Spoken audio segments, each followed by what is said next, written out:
Israel ஈரானுக்கு இடையில ஒரு போர் நிறுத்தம் ஒப்பந்தம் நடைமுறைக்கு வந்துச்சு அப்படின்னு வருது அப்படின்னு சொல்லிட்டு டொனால்ட் ட்ரம்ப் வந்து ட்வீட் போட்டாங்க. உண்மையிலேயே போர் நிறுத்தம் வந்துச்சா வரலையா, இதுக்கு வர்றதுக்கான காரணம் அப்படின்றத இந்த வீடியோல பார்க்கலாம். வாங்க ஃப்ரெண்ட்ஸ், வீடியோல பார்க்கலாம்.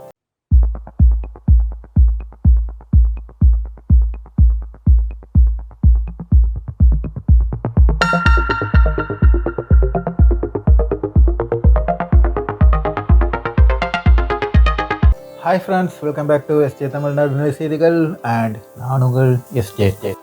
கிட்டத்தட்ட 12வது நாள் வச்சு செஞ்சுட்டு இருக்கப்ப நம்ம ஈரான் இஸ்ரேலுக்கு எவ்வளவு பாதிப்பு இருக்கோ அதே மாதிரி ஈரானுக்கும் பாதிப்பு இருக்கு இல்லைன்னு அப்படின்னு சொல்லுவது. அதாவது 10வது நாள் என்ன நடந்தது அப்படின்னு சொல்லிட்டு பார்த்தோம்னா, இஸ்ரேல் தாக்குதல் நடத்தி 10வது நாள் வலுக்கட்டாயமாக அமெரிக்காவை பிடிச்சு கொண்டு வந்து அவங்களோட 3 அணு மின் நிலையத்துக்கு மேல அணு செறிவூட்டல் மையத்துக்கு மேல வந்துகிட்டு தாக்குதல் நடத்தினாங்க. கிட்டத்தட்ட 33,000 கோடி ரூபாய் வந்துகிட்டு செலவு செஞ்சிருக்காங்க இந்த பாறையை உடைக்கிறதுக்கு. இந்த பாறையை உடைக்கிறதுக்காக இவன் செலவு பண்ணது எவ்வளவுன்னு சொல்லிட்டு பாத்தீங்கன்னா 33,000 ரூபாய், 33,000 கோடி ரூபாய். இது கொடுத்தாட இந்த பாறை மலை உடைச்சிங்க அப்படிங்கிற அளவுக்கு தான் நடந்திருக்க தவிர அவங்க ஒண்ணுமே நடக்கல அப்படிங்கிறது உண்மை. ஏன் இது இந்த மாதிரி நடந்துச்சு அப்படின்னு சொல்லிட்டு பார்க்கும்போது, கிட்டத்தட்ட 2 நாள் முன்னகிட்டே வந்து கத்தர் மூலமா வந்துகிட்டு ஈரானுக்கு அமெரிக்கா இஸ்ரேலுக்கு தெரியாமலே வந்துகிட்டு அறிவிப்பு கொடுக்கப்பட்டது. இவன் சொல்ல தாங்க முடியல, அடிச்சே ஆகணும், வீட்டு பாம்பஸ் கொண்டு வா, அடிக்கணும் அப்படின்னு சொல்லிட்டு சியோனிஸ்ட் லாபி வந்துட்டு ஓவர் ப்ரெஷர் கொடுக்குறாப்ல. எனக்கு வேற வழியே இல்லை, நான் வந்து 4 குண்டை போட்டுட்டு வந்துடுறேன் அப்படிங்கிற அளவுக்கு வந்துகிட்டு 2 நாள் முன்னகிட்டே சொல்லவும், ஈரான் என்ன செஞ்சுச்சுன்னா செறிவூட்டப்பட்ட யுரேனியத்தை ஃபுல்லா வந்துகிட்டு அவங்க மாத்திட்டாங்க. அவங்க எங்க மாத்திருக்காங்க அப்படின்னு சொல்லிட்டு பாத்தீங்கன்னா, புஷஹர் அப்படிங்கிற அணுமின் நிலையம். எழுற கேள்வி என்ன அப்படின்னா, நீ அணு உற்பத்திய கம்ப்ளீட்டா காலி பண்ணணும் அப்படின்னு சொல்லிட்டு சொன்னீங்கன்னா, இந்த 3 அணுமின் நிலம் மட்டும் கிடையாது, போட்டோன், நட்டாசு, இல்லைன்னா இன்னொன்று 3வது தீஷம், அந்த 3 மட்டுமே கிடையாது, இந்த 3 மட்டுமே கிடையாது. இதுக்கு மேல கிட்டத்தட்ட 7 8 அணு நிலையங்கள் இருக்கு. ஆனா எதுவுமே தெரியாது. ஆனா 4வது நிலையம் இந்த புஷஹர்ங்கிற அணு நிலையம்ங்கிறது வந்து நல்லாவே தெரியும். இது இஸ்ரேலுக்கும் தெரியும். இது வெளிப்படையாக தான் இருக்கு. இது மலைக்கு கீழே எல்லாம் கொண்டு போய் வைக்கல, இவன் வெளிப்படையாக தான் வச்சிருக்கான். இது வந்துகிட்டு எலக்ட்ரிசிட்டி ப்ரொடியூஸ் பண்றதுக்காக வச்சிருக்கான். இதுக்கு மேல ஏன் கொண்டு போய் இவன் தாக்குதல் நடத்தல? ஏன்னா அதுல தாக்குதல் நடத்தினா இஸ்ரேலே காலி பண்ணிடுவாங்க. யாரு அப்படின்னு பார்த்தோம்னா ரஷ்யா. அது வந்து ரஷ்யாவோட கூட்டு முயற்சியால் 2 பேரும் ஜாயிண்ட் வெஞ்சரா தான் அந்த இதை வந்து பண்றாங்க. அமெரிக்காவோ இல்ல இஸ்ரேலோ வந்துட்டு இந்த புஷர் அணுமின் நிலையத்துக்கு மேல அணு செறிவூட்டல் இதுக்கு மேல வந்துட்டு தாக்குதல் நடத்துவாங்கன்னா தாக்குதல் நடத்த மாட்டான். ஏன் தாக்குதல் நடத்த மாட்டான் அப்படின்னா, அது ரஷ்யாவோட கூட்டு சேர்ந்துட்டு ஈரான் ரஷ்யாவும் கூட்டா செய்யற அந்த இதுல கிட்டத்தட்ட 200க்கும் மேற்பட்ட ரஷ்ய விஞ்ஞானிகள் இருக்காங்க. இதுல ஒருத்தனை கூட இவங்க வந்துட்டு மொசாடா இஸ்ரேல வந்துட்டு தூக்கவே இல்லை. இஸ்ரேல் வந்து தூக்கவே இல்லை. ஏன் தூக்குனா அடுத்த இது எப்படி இருக்கும் அப்படிங்கிறது வந்துட்டு அவங்களுக்கு நல்லாவே தெரியும். அதனாலதான் இவன் புஷார்ல வந்துகிட்டு கையை வைக்கவே இல்லை. இந்த புஷார்ல தான் வந்துகிட்டு கொண்டு போய் இந்த செறிவூட்டப்பட்ட யுரேனியத்தை ஃபுல்லா கொண்டு போய் மாத்திட்டாப்ல.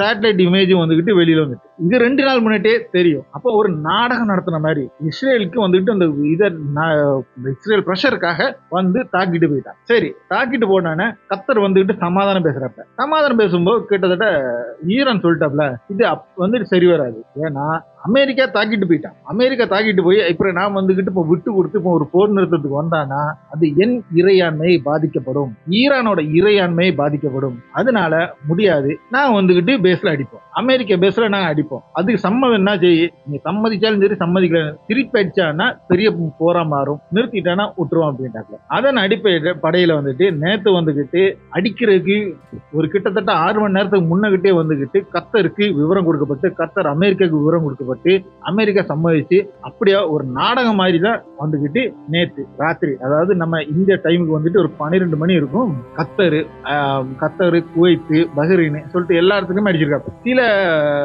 இடத்துல வந்துகிட்டு விழுந்து வெடிச்சு வந்துகிட்டு பாதிப்பு அமெரிக்கன் ஏர்வேஸுக்கு வந்துகிட்டு நடந்திருக்குங்கிறது உண்மைதான். கத்தர் பொறுத்தவரை வந்துட்டு 14 மிசைல் அடிச்சாப்ல கத்தருக்கு. அதுல வந்துட்டு 3 விழுந்து வெடிச்சிருக்கு. பஹ்ரைன், குவைத்து, ஈராக்கு இந்த இடத்துலலாம் வந்துகிட்டு அடி விழுந்திருக்கு. அப்போ இதெல்லாம் அடிச்சு முடிச்சுட்டு அப்ப அமெரிக்கா வந்துட்டு உடனே ஸ்டேட்மெண்ட் கொடுத்துட்டாப்ல, திருப்பி தாக்க போறது இல்ல, வந்துட்டு நாங்க இது வந்துட்டு க்ளோஸ் பண்றோம் அப்படின்ட்டாப்ல. அந்த கையோட என்ன சொல்லிட்டாப்லன்னா அமெரிக்கா அடுத்த 12 மணி நேரத்துல வந்துகிட்டு போர் நிறுத்தம் நடைமுறைக்கு வரும். 6 மணி நேரம் கழிச்சுட்டு ஈரான் அடிக்க கூடாது, ஃபர்ஸ்ட் ஈரான் தான் போர் நிறுத்தம் செய்யும். அடுத்த 12 மணி நேரத்துக்கு கழிச்சுட்டு இஸ்ரேல் வந்துகிட்டு போர் நிறுத்தம் செய்வாங்க அப்படிங்கிற மாதிரி அறிவிப்பு கொடுத்தாங்க. இதுக்கு வந்துகிட்டு ஈரான் சம்மதிக்கவே இல்லை. ஈரான் தெளிவா சொல்லிட்டாப்ல, போரை தொடங்கினது வந்துகிட்டு யாரு அப்படின்னா இஸ்ரேல். அவன் அடிச்சு முடிச்சானா லாஸ்ட் அடி நாங்க அடிப்போம், அதுக்கப்புறம் வந்துகிட்டு அவன் அடிக்கலைன்னா அடுத்த 6 மணி நேரம் கழிச்சு வர வந்துகிட்டு அவன் அடிக்கலைன்னா எங்களோட இது வந்து நாங்க நிறுத்திக்கிடுவோம். அதுவும் வந்து கொடுத்தது எப்பன்னா இன்னைக்கு காலையில தஹரான் டைம் படி 4 மணிக்கு காலையில வர. ஆனா காலையில 6 மணிக்கே என்னமோ உட்காந்துட்டு இப்போ இஸ்ரேல் வந்துகிட்டு அடிச்சிருக்கான். ரிட்டர்ன் வந்துகிட்டு ஈரான தாக்குறது நடந்தது. இனி அடுத்து என்னது அப்படிங்கிறது இனி ஈரான் வெளியிட்டா மட்டும் தான் தெரியும். ஈரான் பயங்கரமான அடி பீர்ஷபாத்ல வந்துட்டு அடிச்சிருக்கு. அடிச்சு கிட்டத்தட்ட 11 பேர் கொல்லப்பட்டதாக வந்துகிட்டு அறிவிப்பு வந்திருக்கு. இல்ல இப்ப என்ன பிரச்சனை ஓடிட்டு இருக்கு அப்படின்னு சொல்லிட்டு பார்த்தோம்னா பெஞ்சமின் நெதன்யாகு வந்துட்டு அடம் பிடிச்சிட்டு இருக்காங்க. சின்ன பிள்ளை அடம் பிடிக்கிற மாதிரி நான் தான் கடைசி அடிப்பேன், நான் அடிச்சா இப்ப திருப்பி அடிக்க கூடாது, நீ எப்படினாலும் சொல்லி நீ ஈரான சம்மதிக்க வை அப்படிங்காப்ல அமெரிக்கா.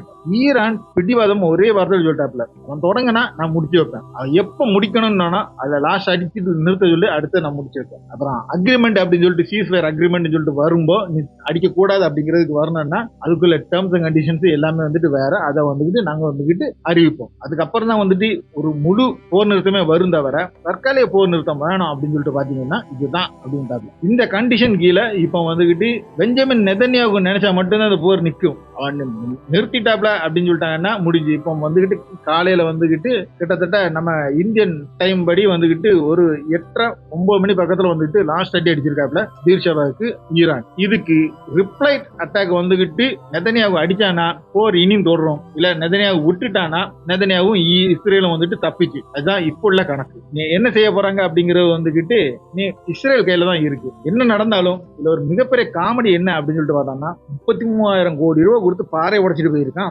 ஈரான்ல. அதாவது B2 பாம்பர்ஸ் மூலமா வந்துட்டு பாறை உடைச்சிட்டு தான் போயிருக்கான் தவிர அந்த அணுமின் நிலையத்துக்கு எந்தவித பாதிப்பும் இல்ல. 3 அணுமின் நிலையத்துக்கும் எந்தவித பாதிப்பும் இல்ல. உட்கார்ந்து இவனை வேலை பார்த்தானா 2 மாசத்துல இந்த பிரச்சனை முடிச்சிடலாம். அந்த அளவுக்கு தான் இப்ப நடந்திருக்கு. அதாவது இஸ்ரேல் கண்ணுல மண்ணை தூவி போடுறதுக்கு ஒரு ஜிமிக் வேலையா தான் வந்துட்டு இந்த B2 பாம்பர்ஸ் வந்துட்டு போட்டுட்டு போயிருக்காப்ல. அதுக்கு முன்னகுட்டியே ஈரானுக்கு அறிவிப்பு கொடுத்துட்டாப்ல. ஈரான் அந்த செறிவூட்டப்பட்ட அணுவை ஃபுல்லா வந்துகிட்டு யுரேனியத்தை ஃபுல்லா வந்துட்டு எடுத்து மாத்தி வச்சுட்டாப்ல. அதுக்கப்புறம் வந்து சும்மா பில்டிங் மேல அடிச்சுட்டு போயிருக்காப்ல. அவ்வளவுதான், இதுதான் நடந்திருக்கு. ஓகே ஃப்ரெண்ட்ஸ், அடுத்த ஒரு நல்ல ஒரு வீடியோ உங்களை சந்திக்கும் வரை உங்களிடமிருந்து விடைபெற்றுக் கொள்வது உங்கள் எஸ்டே.